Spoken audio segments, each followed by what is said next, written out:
Welcome and thank you for joining us for today's webcast, Best Practices for LED Lens Design, sponsored by Lambda Research Corporation and TechBriefs Media Group. I'm Billy Hurley, Associate Editor with TechBriefs Media Group, and I'll be your moderator today. Our webcast will last approximately 60 minutes, and there will be a question and answer period at the end of the presentation. If you have a question, you may submit it at any time during the presentation by entering it in the box at the bottom of your screen. Our presenter will answer as many questions as possible at the conclusion of the presentation. Those questions not addressed during the live event will be answered after the webcast. In order to view the presentation properly, please disable any pop-up blockers you may have on your browser. At this time, I'd like to introduce our speaker. Michael Gavin is the Vice President of Sales and Marketing at Lambda Research Corporation. With over 30 years of optical engineering experience, Michael has vast experience designing and analyzing illumination systems and implementing stray light studies with various optical engineering programs, including Lambda Research's TracePro, TracePro Bridge, and Oslo programs. He's worked on some very high-profile systems, including a stray light analysis of the Hubble Space Telescope, the design of the light pipe for the second-generation Microsoft mouse, and the Bionics ear curate that won the MDEA Award for Design Excellence. So now I'd like to hand the webcast over to our speaker, Michael Gavin. Michael? Thank you very much, Billy. Well, let's get going on the webinar. I'd like to give you some input on how to do LED lens design. And with that in mind, let's kick off the agenda for today's webinar. First, we're going to look at setting specifications for an LED lens design. We're going to understand why we create shapes and what TIR is, which is total internal reflection. We're going to understand some of the optical principles that we need to know to get the best design possible.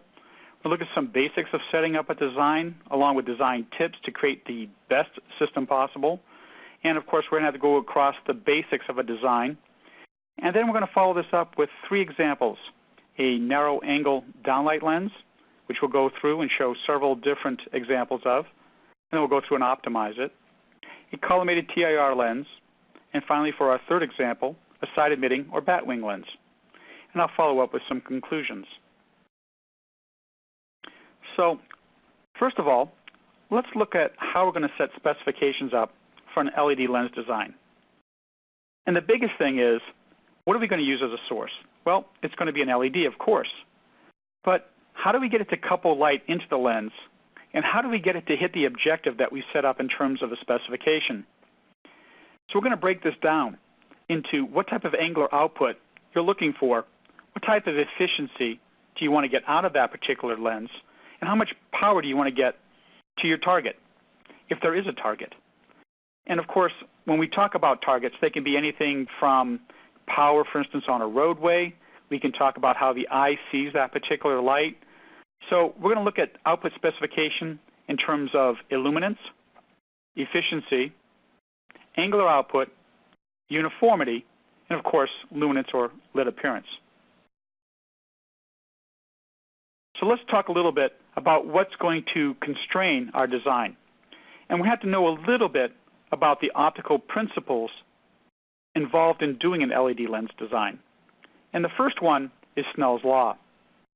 Then we should also understand Fresnel loss, and what is critical angle and total internal reflection. What does bending curvatures do for us? What is Etendue, and how do we use that in a design? And of course, we'll put all this together to start looking at basic lens designs so that we can run them through our examples. There's also things where we're going to have single and multiple LEDs and what the advantages are, especially for color. Of course, I'm not going to have time to do all of these examples, so I'm going to throw in some verbal information a lot with these examples. And another thing we're going to look at is top emitting versus side emitting LEDs.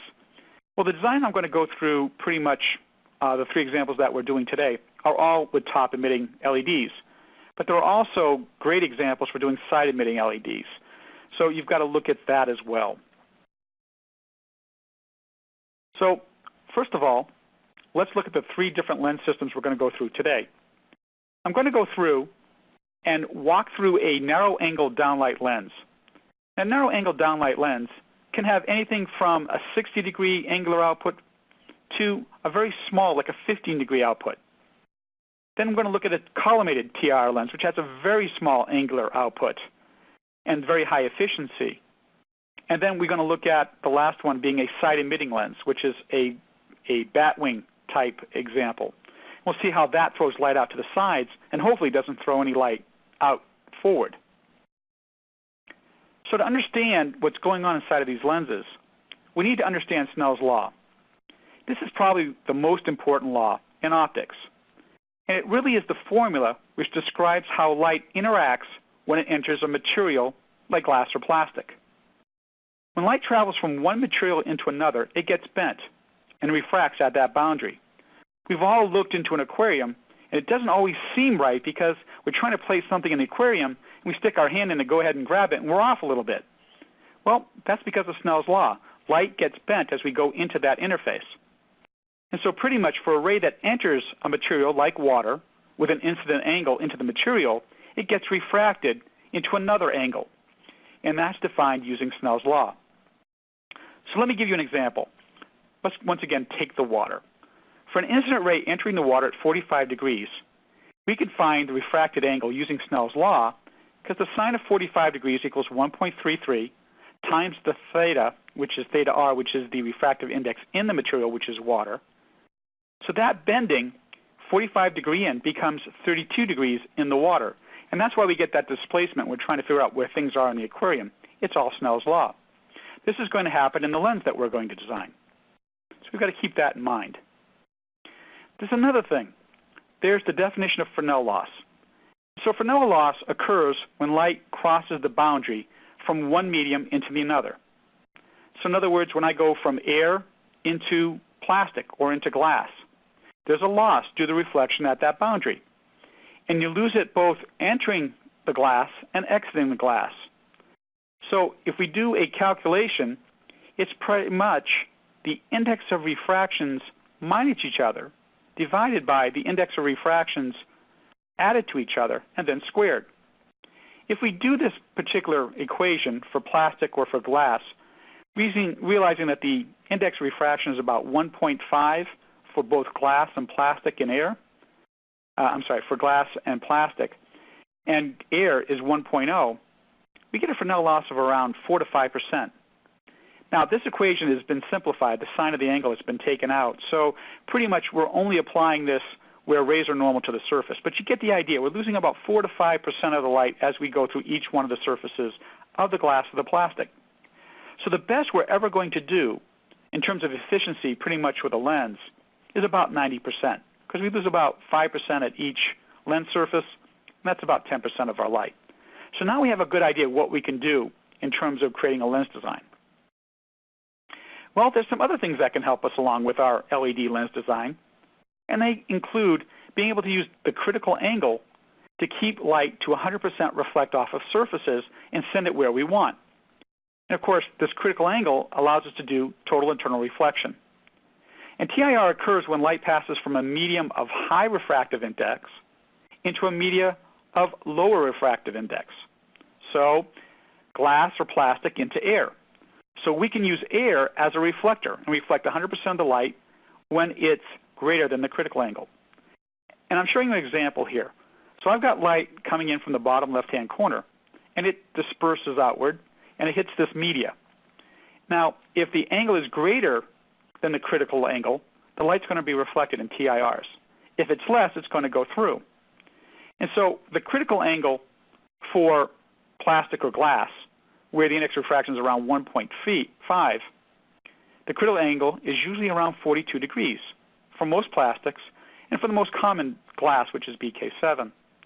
So in this case, we see that if we can keep everything greater hitting a surface at than 42 degrees, we're going to be able to keep all that light, 100% of it. So pretty much, what does that mean? Well, if we look at a particular lens design, we're going to see that the critical angle and total internal reflection for a wedge that has a power, as we see in the bottom right-hand corner of this figure, is that all the light exits out when it's less than the critical angle, and it TIRs to the side when it's greater than the critical angle. So we can use this in our designs to put light where we want it, keeping fact of the TIR critical angle type situation. One more principle I'd like to go over is Etendue. And Etendue is a measure of geometrical efficiency. So if we call Etendue G, it's simply pi times the area of the source, or the beam, times the sine squared of the half angle of the beam in degrees. So if we look at the example down here, I've created a tapered fiber.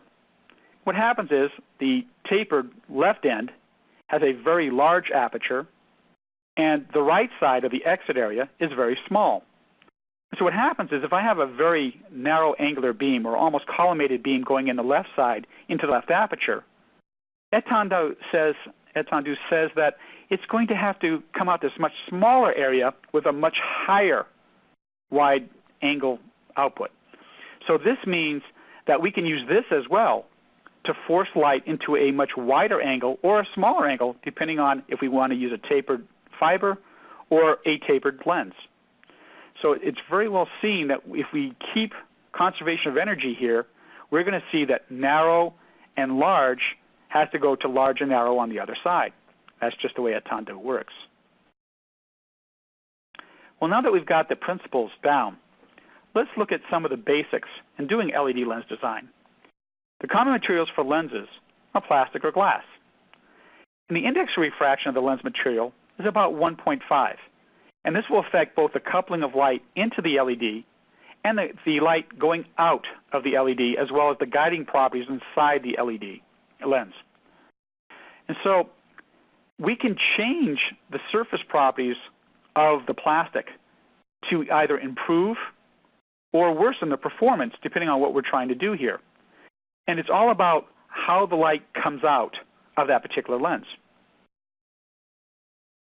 Best practices for a lens, of course, is to have very high polished reflected surfaces at the edges, the sides, and the in the out portion, output portion of the lens. Diffuse surface can be used, especially when we want light to exit in a very high angular output. With perfectly flat exit surfaces, light can TIR because they go past the critical angle and stay inside the lens and bounce back and forth and never really come out. So the lens will heat up and you won't get the light out that you want. But a diffuse surface will break up that output section and allow the light to come out. We can also use roughened or periodic surfaces, scattering dots, or breaks in the lens to force the light to exit. Because wherever the light is less than the critical angle, it's going to exit out. And so we can do that by roughening up the surface and giving it a surface that has different angular output areas to throw the light out. So how do we do all this? How do we keep track of it? Well, I use software, and I believe nowadays with how difficult it is to do LED lens design, you need some type of software to see interactively what's going on inside of the lens. You need to have material catalogs and surface properties that you can apply onto these lenses. And you want to be able to add to these optical properties. And once you get that capability to define all these things, and hopefully they're just pull downs and you can just find them and drop them onto your particular geometry, you can then have utilities that allow you to see the output.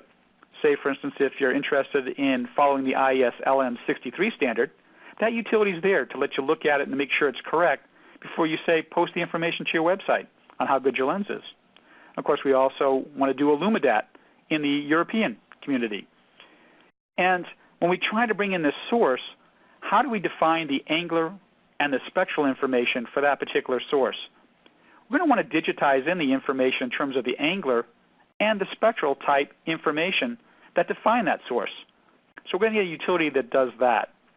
And then we're going to see how valuable the capability to ray trace a lens is, to see where the light's going.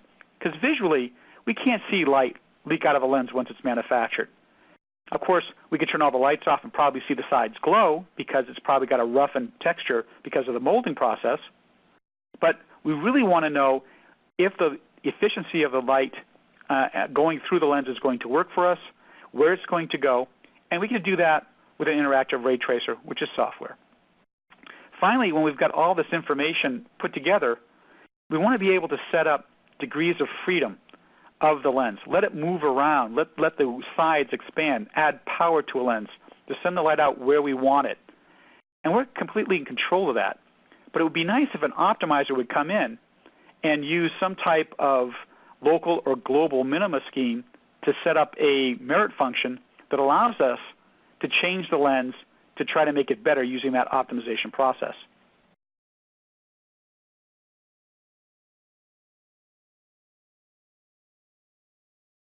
So let's look at some design tips. First of all, we've talked a lot about the critical angle. So we want to avoid sharp corners because that's where light might just TIR and go into other areas that we don't want. We want to make as accurate a source model as possible because when we manufacture this lens, we want to have it be the same as what we simulated. To improve efficiency, we can use scattering surfaces where necessary, but we also don't want scatter to put light where we don't want it, so we have to keep track of that as well. We're also going to need to trace a lot of rays to get an accurate answer.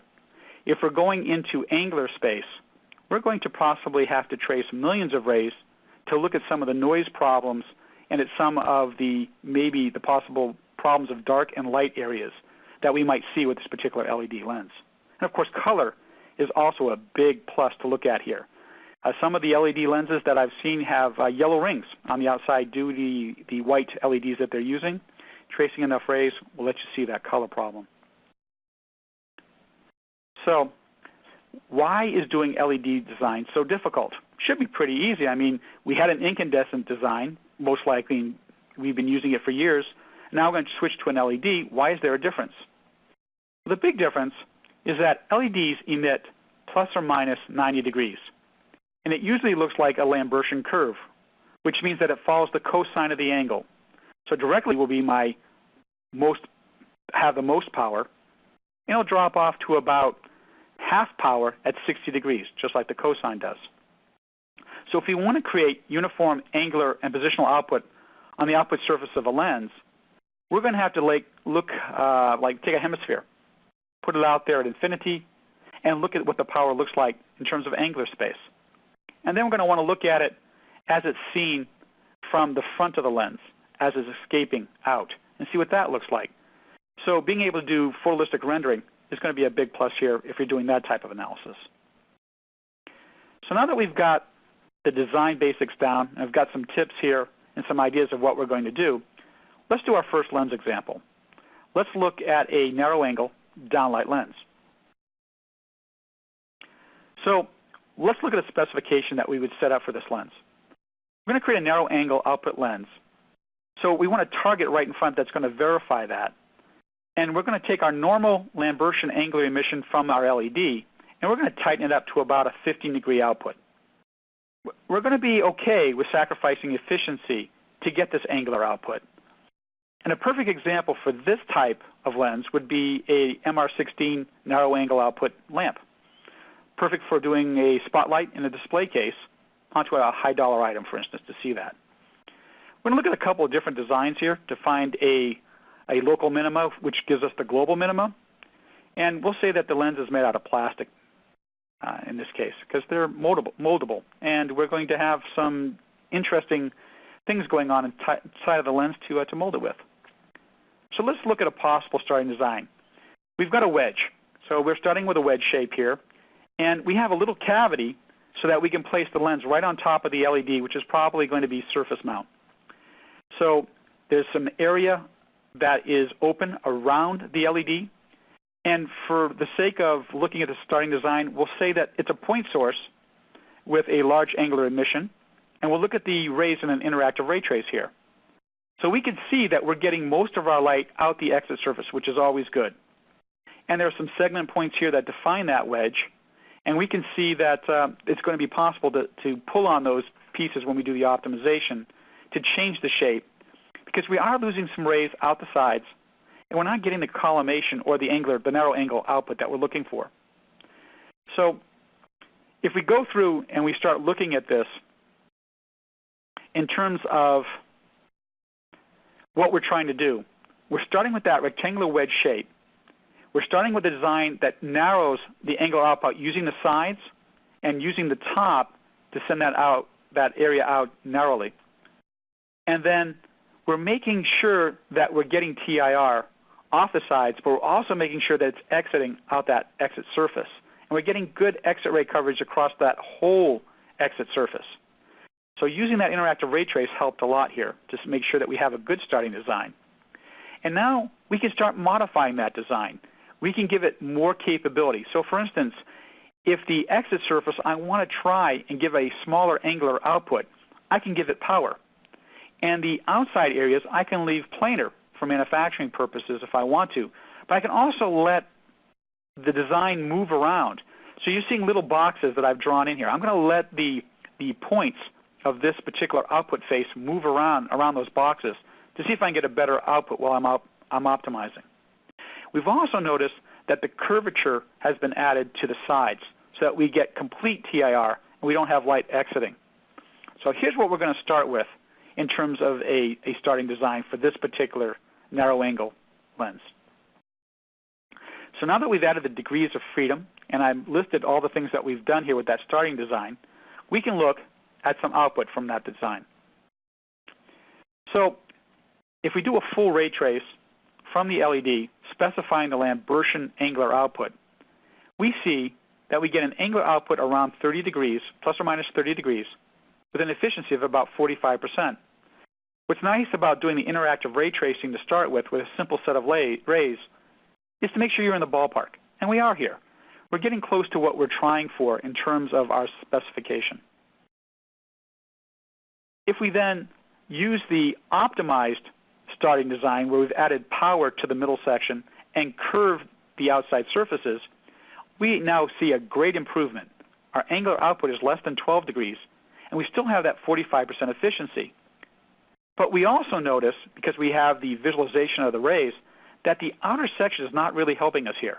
The light is really going out at higher angles, and we're not being able to use that area effectively.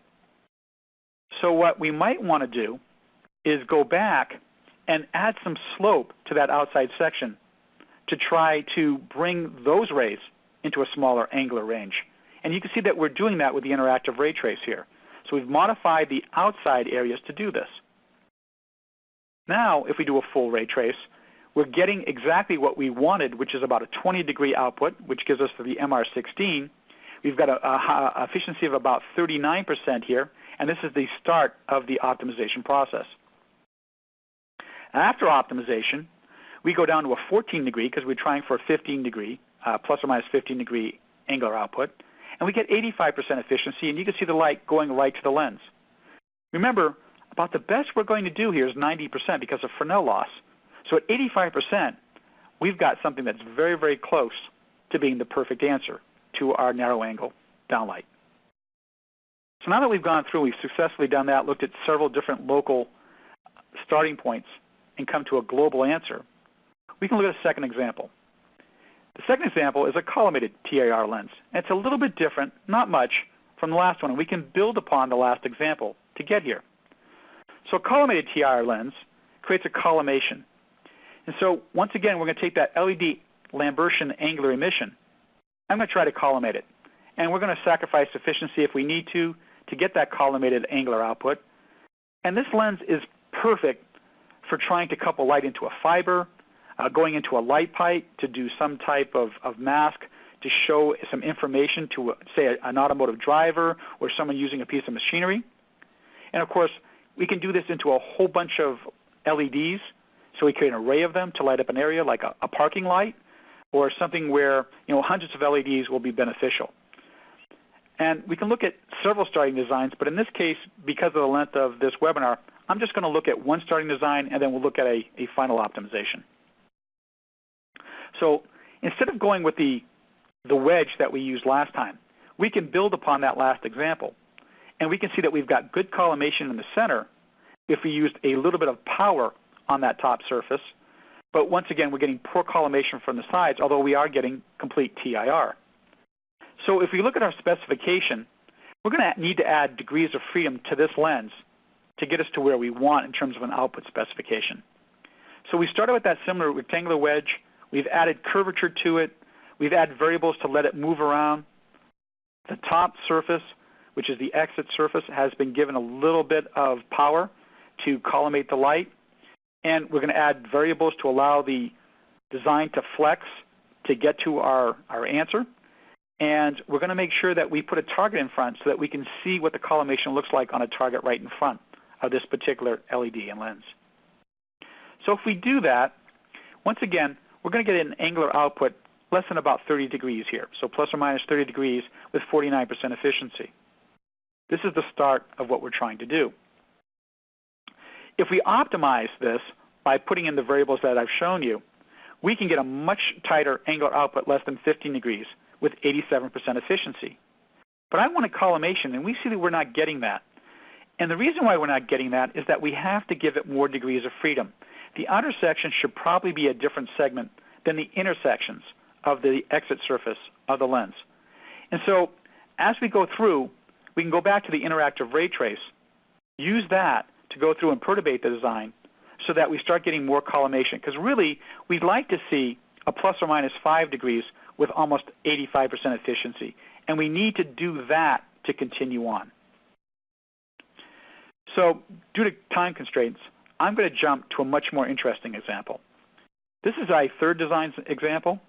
It's a side emitting or batwing lens type example. And what we're going to try to achieve here is that instead of sending the light out the top of the lens, we're going to send the light out the sides of the lens. So we're going to try to design a 70-degree angular output with like a 10-degree band around it. And we're going to have to do some really interesting things to take the LED's standard Lambertian angular emission and to send it out the sides. So we're going to have to use TIR. And we're going to try to minimize the light that comes out directly out the lens because we don't want to see it.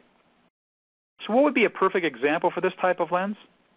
If we were creating a crosstalk where we're going to embed the lens into the roadway, and you'd want to have oncoming drivers and the people walking as pedestrians across this crosswalk to be able to see it.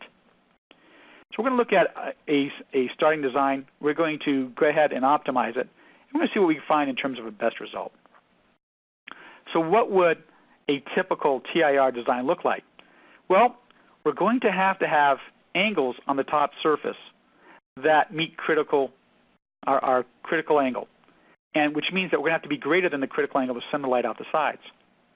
Now, we're going to have a batwing design, and the angle of that top V has to be set so that it keeps critical angle, and that critical angle is at the desired 70 degrees coming out.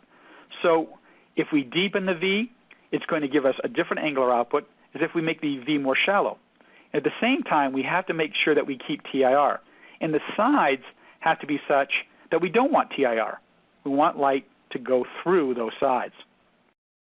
So in terms of looking at what a batwing starting design would have, we've got to force light out the sides. We have to make sure that the bottom and top portions of the lens let light escape out the sides while the top TIRs the light to those side areas. And we have to let the bottom let the light through into those areas. And the degree of tilt of the top surface segments should control the angle of the light exiting the lens. And so we have to make sure there's enough degrees of freedom to let the light, let that top surface flex to give us the angular output we want. And once again, we can use the interactive ray trace to go ahead and give us a really good starting design, which you've seen. And then we can use the full program to output the full angular emission and show us what that output looks like. So we start off and we see that the top segments are not putting the light out at 70 degrees, or pretty much around 60, and my angular width is way too large, around that 60-degree width, so I have a plus or minus 20 degrees instead of the 10 that I want. And then I've got light going out the middle section as well. That's a problem. So I think I did something wrong when I first set up the initial design. Because when I do optimize this particular design, I can't get it any better, and I'm still getting light leaking out the middle. So what's happening? Somehow there's something wrong with my middle section, but I am getting the angular peak that I'm looking at 70 degrees. So the starting design was good from that aspect, but there was something wrong that I did. And if I go back to the interactive ray trace, I find that I let the middle segment move around. So I actually created a flat segment during the optimization process, which allowed light to leak out. And here's the beauty of being able to go back and see the visualization of the rays during the optimization. I can see that I've made the mistake, and all I have to do now to fix it is to draw those segments together. And so I did that, and then I re-optimized, and we see the initial, that area at 0, which had a lot of power, has now completely almost gone away. We fixed that problem, and we now have a design that works, plus or minus 10 degrees around the 70-degree angular output. So I'm getting the side emission that I want. We can see this. I still am having a little bit of rays going out, but it's very difficult to take a LED Lambertian output and make it go all out the sides without a lot of tweaking. But we see we've gotten something very, very close to what we would like to see here. And we could do some further tweaking, and I leave that up to you in terms of trying out the program. But we've come to a very good answer here. So I'm going to now wrap this up with some nice conclusions. And in terms of, I found that the best practice is to start with a good basic design. And the way that I do that is interactively ray tracing the design and pulling on the segment and the control points to get something that works. So in other words, I have light going in the direction that I want, at the angular direction that I want, with at least a 10 to 20% efficiency. And that really gives me a feasible starting solution. At that point, I set up the variables that I'm going to use for the optimization process. How much am I going to allow the control points and the segment points of the design to move so that it's manufacturable and that it gives me the results that I want? And then I set up operands for my merit function. And these operands can be how much light I want on a particular surface. What type of angular output do I want to come out of the lens? What type of uniformity is important to me on either a surface or on the exit surface of the lens itself? And at that point, I'm ready to go off and optimize. And when I do this, I usually get a good result. When I start with something that's got a nice local minima, I go through and specify the variables to give me enough degrees of freedom. I go out and I allow the merit function to be possible. And then I use tools to verify what's going on. And these tools allow me to visualize rays to selected targets. I'm able to see power on a surface or a target or on a whole object. Having the capability to see power flow of light through a lens is really important in some cases to see where I'm losing light and where the light is uniformly on a particular surface. And of course, the angular plots are very important for us, especially in this case for the side emitting design, so I can make sure that light is going off. And for that third example, that was at 70 degrees. And if you can break down the paths, so if I go back and we look at what was going on in this particular lens, I had light coming out the top portion of the lens, the side portions, and the bottom portion. I can look at each one of those paths separately if I want to and make sure they're going in the right places with the right amount of power. And having the capability to have tools that allow you to do this are going to be important to make sure that your LED lens design goes the way that you want to and you get the results that you want to. So in terms of wrapping this up, we're going to go to the question and answer session. And I wanted to thank you for attending the webinar. And I want to also offer you a free 30-day trial of the program that I happen to use, TracePro. And you can sign up for this at our website, lambdares.com/trials. And if you have any particular question, once again, I'm Michael Govin. I'm the Vice President of Sales and Marketing for Lambda. And my personal email address is mgovin@lambdares.com. Or give me a call at 520-574-0150, and I'd be glad to discuss any of your LED designs, lens designs. And with that, I'll give this back to Billy for the question and answer session. Thank you, Michael, for giving us that look into LED lens design best practices. Now it's time for our question and answer part of the presentation. So if you have a question, you can submit it right now. We'll answer as many questions as we can, and if we don't get a chance to answer your question by the top of the hour, our sponsor will do their best to address it after the webcast. So the easiest way to submit your question is just to type it in the box at the bottom of your screen. Michael, we already have some questions that came in. The first question, what is the best way to enter a source for an LED lens design? Well, usually the manufacturer has a nice specification sheet that specifies the angular output, the spectral information, and the amount of power generated by the LED. We have a surface source property utility that allows us to screen capture those curves, those figures that show both the specular information and the angular information, and you can drag and drop those right into our utility where you can digitize in that information in terms of the angular and the spectral information, and that becomes your source inside the program. And this is really easy to do. There's a couple of videos on our website, and I'd say the whole process may take a couple of minutes for as many LEDs as you possibly have. So we have some in the program, and it's easy to do it that way. But there's also a couple of other things that really go on here.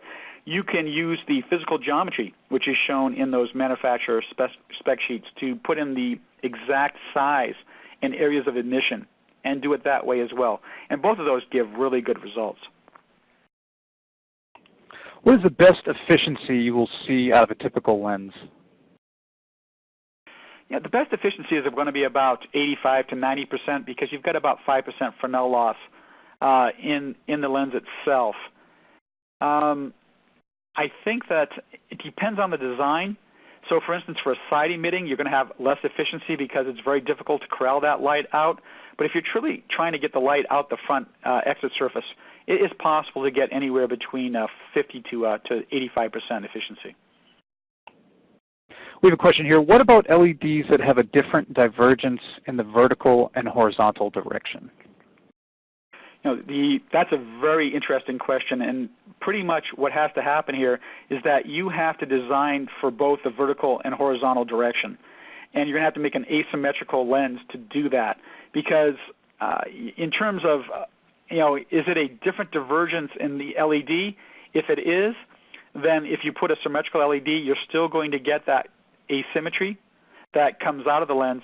But if you're trying to create a symmetrical output from a LED that has a different divergence in each direction, then you're going to have to create an asymmetrical lens, be it a cylindrical type lens, which would then have power in one direction that's different than the other direction to focus that light out to where you want it depending on the angular answer that you're looking for. We've had a couple questions here asking about the availability of slides, and before I hand it to you, Michael, I just want to mention that our webcast will be available on demand at techbriefs.com in the webcast section of our site for the next 12 months. Do you have anything to add there about availability of slides? Yeah, the slides are definitely going to be available for viewing, and you should be able to download those from the Photonic Tech Briefs website when you go to the link to view the presentation. Great. Here's another question. Does the software allow for more than one light source, for example, combining multiple LEDs in a light pipe manifold? As a matter of fact, it does, and I'm glad that we got this question because I didn't show it's very, very important to be able to do things like RGB LEDs, and you're going to have a different emission area for the red, green, and blue areas. And yes, the program allows you to couple in each one of those sources. You can look at them separately. You can also combine them to look at the color characteristics. And the TracePro capability inside of the program breaks up the light into different colors per wavelength, so you can track each wavelength as a function of the color of light it emits.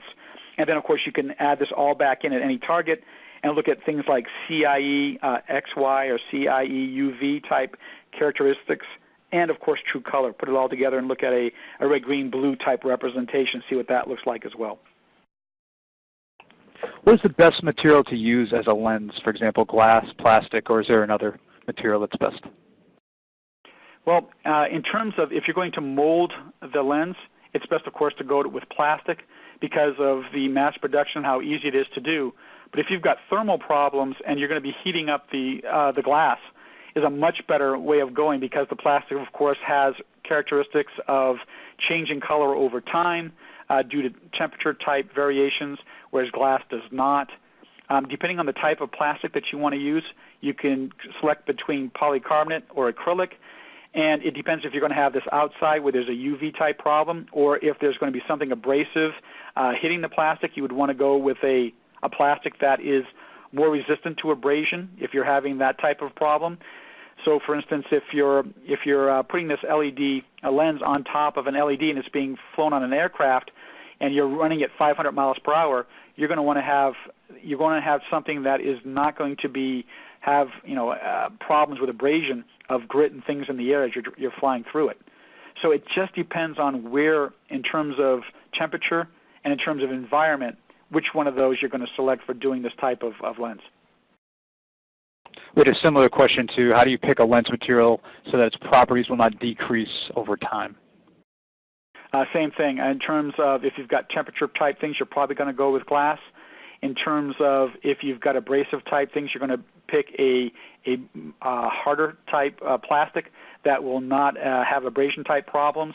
And you can get this information from the manufacturer. They pretty much know what will work for you over time. Michael, can you define a target light distribution and have the system optimize the reflector to meet the target goal? Yes, very much so.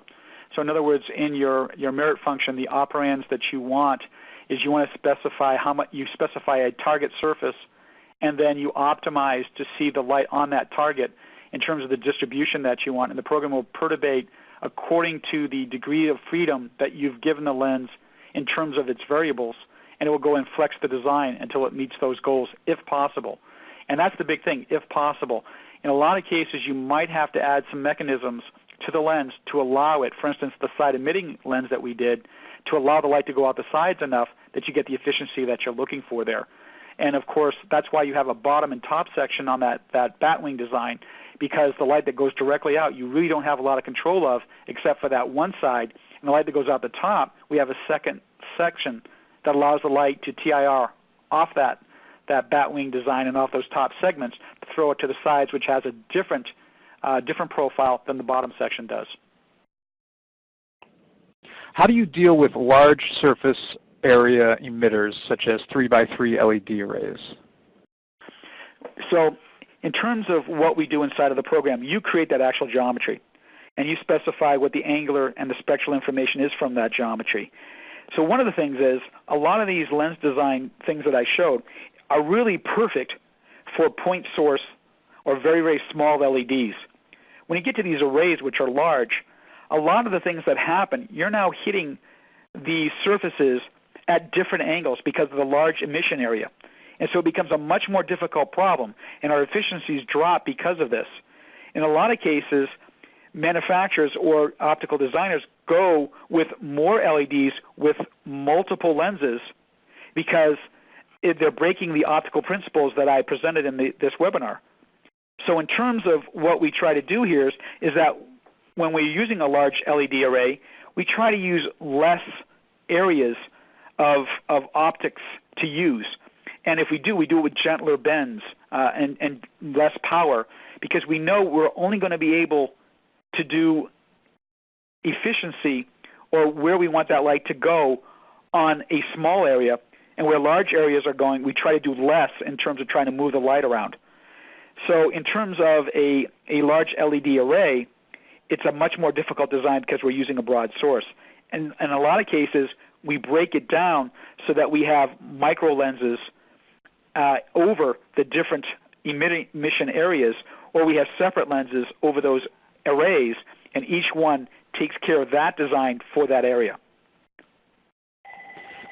Here's another question from an attendee. How is illumination affected by the distance of the LED from the lens? One of the things is we're talking about coupling here. And as the rays go farther out, you've got a near field and then a far field type coupling going in. And so the distance, you're going to have the possibility of light not coupling into the lens because you have it farther away. So if you're looking for high efficiency, you want the lens to fit right on top of the LED.